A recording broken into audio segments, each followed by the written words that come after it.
होता है मसाजिद के चंदे, मदारिस के चंदे, दीनी दरसगाहों के लिए लोग चंदे जमा करते हैं, तो कभी कभी ताज्जुब और सोच होती है कि एक अगर छोटे से औरंगाबाद जैसे शहर में 100 लोगों की अगर शादियाँ होती हैं, 100 लोगों की 100, तो ये 100 लोगों की शादियों में कम से कम क्या उम्मीद करता है, क्या खर्च होता होगा एक आदमी की शादी में? 1 लाख रुपया होता होगा ना कम से कम।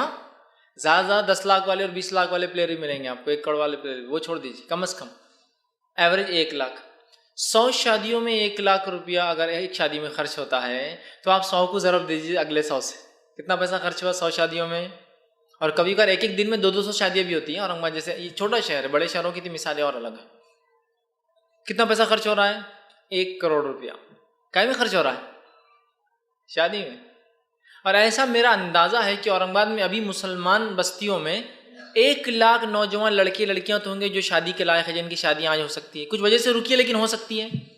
अगर वो 1 लाख लोग 1 लाख रुपये मिनिमम खर्च करते अपनी शादी में, तो कितना पैसा खर्च करते हैं मुसलमान?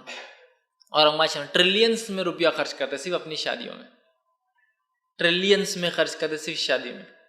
और हमारे मदारिस, मकातिब, मसाजिद बहुत मुश्किल से 3-4 माले की मस्जिद भी होंगी तो 50 लाख से ऊपर की नहीं होती, क्योंकि पूरी खाली होती है। आउटसाइड बाउंड्री वॉल के अलावा मस्जिदों में और क्या होता है? कुछ भी नहीं है। 1000 रुपये स्क्वायर फीट भी नहीं आती, 500 रुपये, 400 से 500 रुपये स्क्वायर फीट कंस्ट्रक्शन पड़ता है मस्जिद का, इसलिए कि पूरी खाली होती है। घरों का महंगा पड़ता है इसलिए कि उसमें बहुत सारी चीज़ें होती है, रूम्स, समझ रहे हैं? तो मस्जिद के लिए कितना मुश्किल है निकलना, लेकिन आप देखिए दूसरे कामों के लिए। तो अगर इसी को समझदारी इख्तियार करके हम पैसों को सही जगह खर्च करें तो आज क्या नहीं कर सकते हम लोग। शादी तो एग्जाम्पल है, और भी चीज़ें ना फजूल खर्ची के, बहरहाल।